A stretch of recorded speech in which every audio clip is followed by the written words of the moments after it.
តែគាត់ប្រធានបបផ្សេងតោះចំពោះចំណុច3តែតើ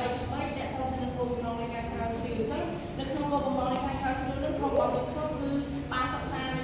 យ៉ាងច្បាស់លាស់យ៉ាងម៉ត់ចត់ទៅលើធានបទតែតើទៅនឹងវិជ្ជាជានឹងឯងហើយ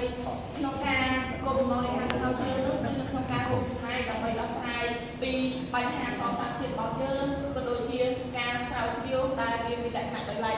ហើយវាមានបំបែកពីលក្ខណៈទូទៅហើយនឹងមានគោលបំណងជាក់លាក់ចំពោះគោលបំណងទូទៅនោះគឺដើម្បីសិក្សាស្វែងយល់និងវាតម្លៃនិងវិភាគទៅលើទស្សនៈ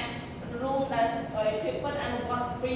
រចនាវិទ្យានៅក្នុងសំណេរខ្មែរនៅពេលបច្ចុប្បន្នហើយព្រមទាំងពិនិត្យមើលពីអត្ថប្រយោជន៍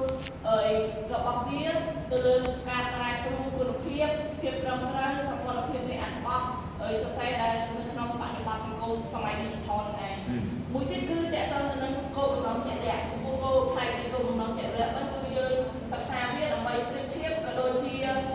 វិភាគវានៅចំណុចខ្លាំងរួមទាំងចំណុចខ្វះខាតនៃរចនាវិទ្យានឹងឯងហើយនឹងរក្សាគម្រាមភាពជាក់ស្ដែងពីស្ដីក៏ដូចជាការរចនាបទនៃភាសាវិទ្យាព្រមទាំងការសរសេរឲ្យបានជាក់ស្ដែងដើម្បីជូនសិស្សនិស្សិតផ្សេងៗក៏ដូចជា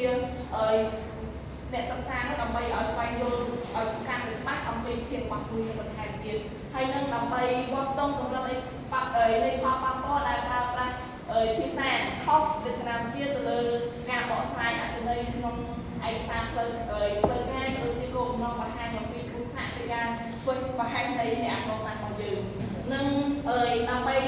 ដាក់នៅអនុសាសន៍ក៏ដូចជាយន្តការព្រមទាំងដំណោះស្រាយយុទ្ធសាស្ត្រផ្សេងៗឲ្យចំគោលដៅនោះនៅក្នុងការផ្ដល់ជាឯកសារដែលជាបែបតិចដែលជា